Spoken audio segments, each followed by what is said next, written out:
Hello guys, welcome to my class. Kinds of adverb की श्रेणी में अब भी एडवर्ब हम शुरू करने वाले हैं। और एडवर्ब कितने प्रकार के हो सकते हैं प्रीवियस वीडियो में मैंने आपको बता चुकी थी। अब इसके प्रकार के हम पढ़ेंगे कि व्हाट इज द वर्ब। मैं कुछ काम तेज करती हूँ, मैं कुछ काम धीरे करती हूँ, मैं कोई काम बहुत अच्छा करती हूँ, काम तो करती हूँ लेकिन बहुत अच्छा करती हूँ। और काम के बारे में, वर्ब के बारे में कोई एक्स्ट्रा इंफॉर्मेशन दे रहे हैं, उसे हम एडवर्ब कहते हैं ना। ही रन फास्ट, तो रन तो करता है लेकिन कैसा करता है, फास्ट करता है, ये मैंने बताया था। शी कुक्स फूड डेलिशियस, वो कैसा फूड करती है, डेलिशियस फूड कुक करती है। कुक तो करती है बट डेलिशियस करती है। तो किसी फास्टली करती है, स्लोली करती है, और मतलब इस प्रकार से कि वर्ब जो कर रही है, वो एक्शन जो कर रही है, उसके बारे में किसी एक्स्ट्रा इंफॉर्मेशन को दे देना। जैसे मैं यहाँ पे बताती हूँ कि गेट्स अप यानी होता है उठना, ये होती है आपकी वर्ब, और ये होता है आप अर्ली। अर्ली मतलब किसके बारे में बता रहे हैं, वो जो काम कर रही है उसके बारे में बता रहे हैं ना। यहाँ पे देख लेंगे गाइस अपन कि प्लीज कम हियर, कम आओ, कम यानी आना, यहाँ आओ। तो यहाँ पे वो बता रहा है कि यहाँ आओ, इधर आओ। तो यानी वर्ब के बारे में कुछ एक्स्ट्रा इंफॉर्मेशन दे रहा है, वो एडवर्ब कहलाएगा। ये अपन ने पिछले प्रीवियस वीडियो में पढ़ लिया है। अब अपन काइंड्स ऑफ एडवर्ब के बारे में बात करेंगे, है ना।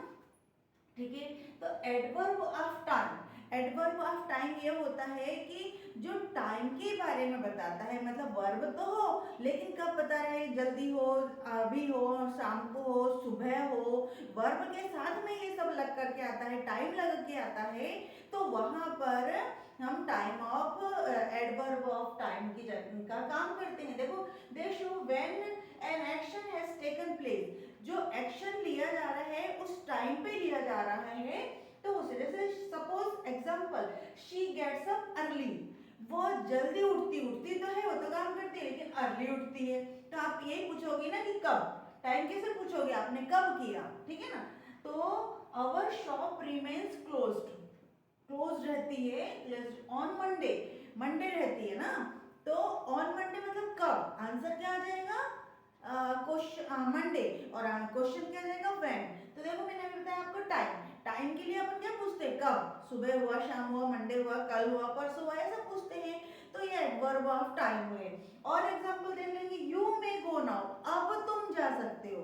अब यानी अभी जो टाइम है ये वाला, अब तुम जा सकते हो, तो व्हेन, तो नाउ, अब तुम जा सकते हो। now, then, before, since, ago, soon, early, late, today, tomorrow, yesterday और afterwards। तो ये एडवर्ब ऑफ टाइम है, ये सारे के सारे, इनको यूज करके आप आराम से समझ सकते हो कि ये एडवर्ब है, आराम से। यानी ये कहाँ पर आते हैं, ज्यादातर तो देखो कि उसके बाद में आते हैं, वर्ब के बाद में ही आते हैं। और ये उस समय से पता चलता है कि आपने कब काम किया। तो adverb of time answer the question, तो क्वेश्चन क्या बन के आता है, व्हेन, ये मैं बार बार समझा रही हूँ। तो ये यहाँ पे अपना एडवर्ब ऑफ टाइम फिनिश होता है। इसकी बहुत सारे एग्जांपल लीजिए और इसकी बहुत सारी प्रैक्टिस करें, definitely you will be success. Okay, ठीक है। तो एडवर्ब ऑफ प्लेस, अब आते हैं अपन एडवर्ब ऑफ प्लेस। मतलब कुछ जगह होती है ना, आप बताती कि कहाँ किया आपने, वेयर, वेयर किया, काम तो किया लेकिन वेयर किया, कहाँ किया, तब आपको एडवर्ब ऑफ प्लेस किया जाता है। देखो यहाँ पे adverb of place, answer the question where, where आएगा। लेकिन they tell the place of the action, वो हमें क्या बताते हैं कि एक्शन बताते हैं कि वो प्लेस पे हुआ है। तो प्लीज कम हियर, आओ तो सही, कम तो है, आना तो है इधर, लेकिन किधर, इधर आना है, कहाँ आना है, यहाँ आना है, ठीक है ना। कम इन, अंदर आओ, कहाँ आओ, अंदर, रूम के अंदर आओ, बोलते हैं ना मे आओ, तो वेयर, तो बोले इन, अंदर में आओ, ठीक है ना। गो आउट, बाहर जाओ, कहाँ जाओ, तो बोले बाहर जाओ, ठीक है। शी सिट्स देयर, वो वहां बैठती है, वो वहां बैठती है, मतलब प्लेस बताया ना। तो here, there, in, out, above, below, near, far, everywhere, है ना, सब तरफ, एटसेट्रा, ये सब क्या है, एडवर्ब ऑफ प्लेस है। मतलब इन सब को हम प्लेस की जगह पे लगाते हैं ताकि हम आराम से समझ जाते हैं, easily we can understand is the place and what is the time, ठीक है ना। चलिए आगे बढ़ेंगे, let's move ahead. So adverb of reason, तो रीजन मतलब आप लोग बोलते हैं व्हाई, क्यों किया भाई तुमने, क्या कारण था, व्हाट अ रीजन। तो वहां पे हम देखेंगे दे एग्जिबिट अ रीजन, वो क्या बताते हैं, रीजन बताते हैं। एग्जांपल देखेंगे, ही फेल्ड ट्वाइस, वो कितने बार हुआ, 2 बार फेल हो गया। he therefore left the house, therefore he left the school, या जो इसलिए वो उसने स्कूल छोड़ दिया, ठीक है ना, छोड़ दिया, he left। ये हो सकता है I told you, मैंने तुम्हें कहा, मैंने तुम्हें कहा, hence you come, तुम फिर भी तुम आ गए, ठीक है ना, hence you come, फिर भी तुम आ गए। तो ये देखो यहाँ पे hence लिखा है, यहाँ therefore लिखा है, यानी हम आपको रीजन बता रहे हैं, तो यहाँ पे ये आता है एडवर्ब ऑफ रीजन, ठीक है। नेक्स्ट देख लेंगे, अब देखो एडवर्ब ऑफ रीजन, यहाँ पे एन अकाउंट ऑफ भी कर सकते हैं, ये भी आ सकता है। Adverb of reason, answer the question, question क्या निकलेगा, वाई के लिए निकलेगा, काम तो किया है लेकिन कब क्यों किया है, वाई के लिए किया है। एडवर्ब ऑफ मैनर, अब अपन आते हैं नेक्स्ट की तरफ। Adverb of manner, they show how और इन व्हाट, हाउ कैसे, वो बताइए कैसे, अपन बोलेंगे ना कैसे बैठा, कैसे गया, क्या करा, तो ये कैसे एंड कैसे, कैसे और किस में, ये बोलेंगे ना तब आता है वो how and in what manner. So Govind walks slowly, Govind कैसा चलता है, स्लोली चलता है। सीता स्पोक्स लाउडली, सीता कैसा बोलती है, लाउडली बोलती है। राज वर्क्स एफिशिएंटली, राज कैसा करता है, एफिशिएंटली काम करता है। तो ये फास्ट, क्विकली, अर्ली, ब्रेवली, ये एडवर्ब ऑफ मैनर हुए, जिन पे आपको पता चलता है कि कैसे काम किया उन्होंने। तो जब कैसे बोला है तो आपको ये सब बताना पड़ेगा कि धीरे किया, लाउडली किया, एफिशिएंटली किया, ये सब बताना पड़ेगा। तो गाइज यहाँ पर अब हम नेक्स्ट वाले देखेंगे, आप लोग इसको नोट डाउन करो, तब तक मैं आती हूँ, till then I will come. अब देखेंगे ना कि एडवर्ब ऑफ फ्रीक्वेंसी, जब गाइस कोई भी काम बहुत फ्रीक्वेंसी के साथ होता है ना, ओवर एंड ओवर, तो उसको कहते हैं फ्रीक्वेंसी। जैसे हम बहुत बार कोई काम बार बार करते हैं, बार बार पढ़ते हैं, तो देखेंगे तरह से इसको एग्जांपल के थ्रू। जब नंबर आता है, फ्रीक्वेंसी आती है, तब से बोलते हैं frequently do this work is do over and over, ये वाला वर्क करो जल्दी, वो बार बार। तो इस प्रकार से एडवर्ब ऑफ फ्रीक्वेंसी और नंबर के साथ, it tells how many times it happens, वो बताता है कि कितने टाइम होता है ये, ठीक है ना। तो देख फ्रीक्वेंटली आएगा, अगेन आएगा, ऑफन आएगा ना, बोलते अपन often, I come here often, मैं यहाँ पे ऑफन आती हूँ, अक्सर आती हूँ, ठीक है। शेल्डम, कभी कभी, शेल्डम का मतलब होता है शायद ही, शायद ही, निगेटिव के लिए भी कर सकते उसको, शायद ही। वंस, एक बार, okay, once upon a time देखा ना कि एक बार का टाइम है, तो ऐसे कि आई कम हियर वंस, एक बार आई, यहाँ पे मैं एक बार आई, आई केम हियर वंस, एक बार आई। ट्वाइस, 2 टाइम, 2 बार। नेवर, कभी नहीं, आई नेवर केम हियर, मैं यहाँ पे कभी नहीं आई। ऑफन, ऑफन का तो मैं बता चुकी हूँ। आई गो देयर ऑफन, मैं वहाँ अक्सर जाती हूँ, आई गो देयर, अक्सर, ऑफन जाती हूँ, ठीक है। She seldom right, she seldom rights in English, वो शायद ही कभी इंग्लिश में लिखती है, ठीक है ना, वो शायद ही कभी इंग्लिश में लिखती है, ठीक है। तो ये आपके फ्रीक्वेंटली आ गए कि वो कभी लिखती है कभी नहीं लिखती है, तो उसके लिए आपको एडवर्ब ऑफ फ्रीक्वेंटली और नंबर का यूज करना पड़ता है। तो ये मैंने एग्जांपल बता दिए। अब गाइस थोड़ा सा और देख लेंगे, एडवर्ब ऑफ डिग्री, डिग्री अपन पढ़ा चुके हैं। और क्वांटिटी, तो क्वांटिटी में बोलते हैं ना I full, I have full of, है ना, फुल्ली।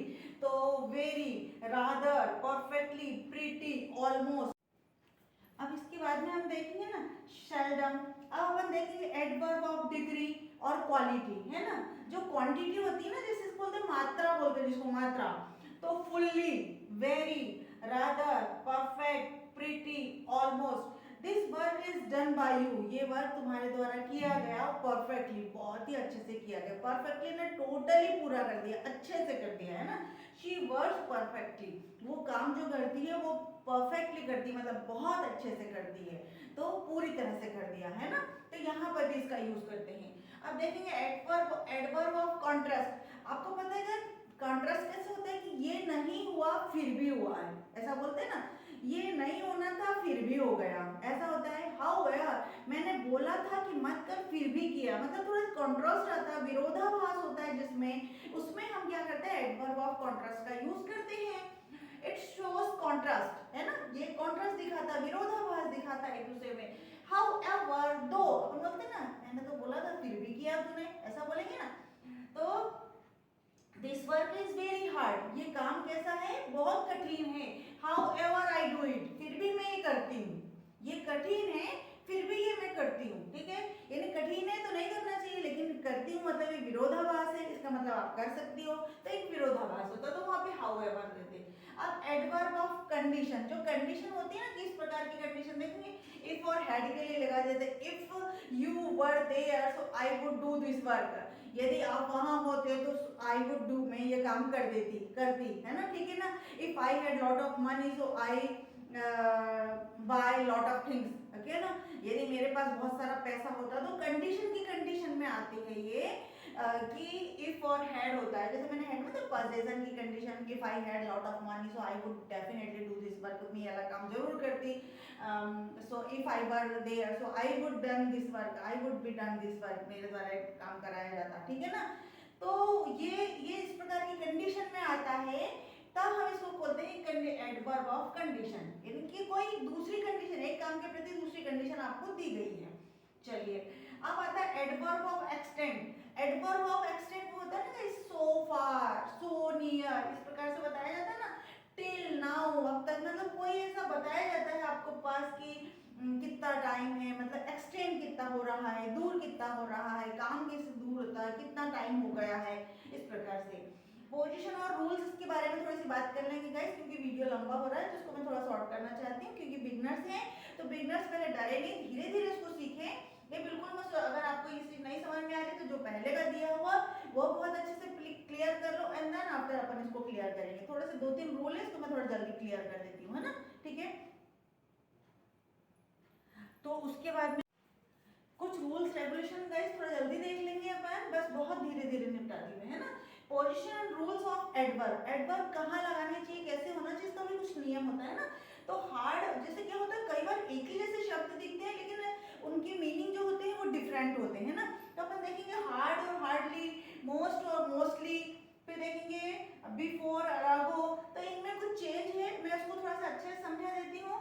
जैसे हार्ड में होता है थोड़ा सा कठोर वर्क, है ना, कठोर, तो लेकिन हार्डली में होता है मुश्किल से, तो दोनों में थोड़ा डिफरेंशिएशन है, तो हम इसको भी कैसे यूज करेंगे देखेंगे जरा इसको, ठीक है ना। तो यहाँ पे देखेंगे गाइस कि हम लिखते हैं कठिन और मुश्किल से, तो एक ही चीज को दोनों जगह कैसे यूज करेंगे, ही वर्क्स हार्ड, वो कठिन परिश्रम करता है, और वहां पे अगर हार्डली यूज करना है, ही हार्डली वर्क्स, वो शायद ही कभी काम करता है, ठीक है ना, वो शायद ही कभी काम करता, मुश्किल से कोई काम करता है, ठीक है। मोस्ट और मोस्टली में भी ऐसा होता है, तो ये अगर इस तरह से आता है तो कंफ्यूज नहीं होना है, उसको अच्छे से काम करना है। अधिक होता है, मोस्ट यानी होता है अधिक, और अधिकांश होता है मोस्टली यानी, ठीक है। He is the most intelligent student of all, यानी ये जो लड़का है, वो जो लड़का है, वो सबसे ज्यादा इंटेलिजेंट है सब में, ठीक है ना। लेकिन अगर यहाँ पे तो मोस्ट समझ में आ गया, लेकिन यहीं पे यदि मैं मोस्टली लिखती हूँ तो देखो कैसा होगा, the audience consisted mostly of girls, audience में जो अधिकांश जो है वो कौन है, लड़कियां हैं, अधिकांश जो लड़कियां हैं। ऐसे ही गाइस दूसरा देखेंगे बिफोर और अगो, इसमें बहुत ज्यादा कंफ्यूजन होता है, तो बिफोर और अगो में देखेंगे कि पॉइंट ऑफ टाइम के लिए हम बिफोर का यूज करते हैं, और जो पीरियड ऑफ टाइम होता है उसके लिए हम अगो का यूज करते हैं। फिर से समझेंगे, पॉइंट ऑफ टाइम के लिए हम बिफोर का यूज करते हैं, और पीरियड ऑफ टाइम के लिए हम अगो का यूज करते हैं। एग्जांपल देख लेंगे, बिफोर का यूज हम पास्ट या प्रेजेंट परफेक्ट के साथ कर सकते हैं, ध्यान से सुनना, पास्ट या प्रेजेंट परफेक्ट के साथ कर सकते हैं, पर अगो का यूज हम प्रेजेंट परफेक्ट के साथ नहीं कर सकते। एग्जांपल देखेंगे कि आई come here, I came here, मैं यहाँ आई, बिफोर दिवाली, दिवाली के पहले, मतलब पॉइंट मेरा क्या है, दिवाली, उसको मैंने बताया मैं बिफोर दिवाली के पहले आई। फिर देख लेंगे अगो। अगो का यूज हम I came here 5 days ago. 5 days ago का कोई मीनिंग नहीं था, दिवाली के 5 दिन पहले भी आ सकता था, सुबह आ सकता था, शाम आ सकता है, वहां पे हम अगो करते। जैसे गाइस अपन ने सीन्स और फॉर का यूज किया था, वैसे यहाँ पे बिफोर के लिए हम पॉइंट ऑफ टाइम के लिए बताएंगे और अगो को हम point of period of time के लिए बताएंगे। तो गाइज आई होप आपको ये चीजें समझ में आई होगी। अगर आपको नहीं समझ में आई तो उसको पॉज कीजिए, बार बार उसे देखिए, 2-3 बार में अगर गाइज देखते हैं तो हम क्लियर कर लेते हैं अपने कॉन्सेप्ट को, और उसके समान और अधिक से अधिक हम एग्जाम्पल बनाते रहें डिफरेंट टाइप्स के। अगर आप कहीं बाहर बैठे हो तो भी इनको यूज करो, कहीं रूम में बैठे हो तो भी इनको यूज करो, अलग अलग सेंटेंस बना करके देखो, definitely you will be success. और guys keep on moving every time I say. So thank you for watching me.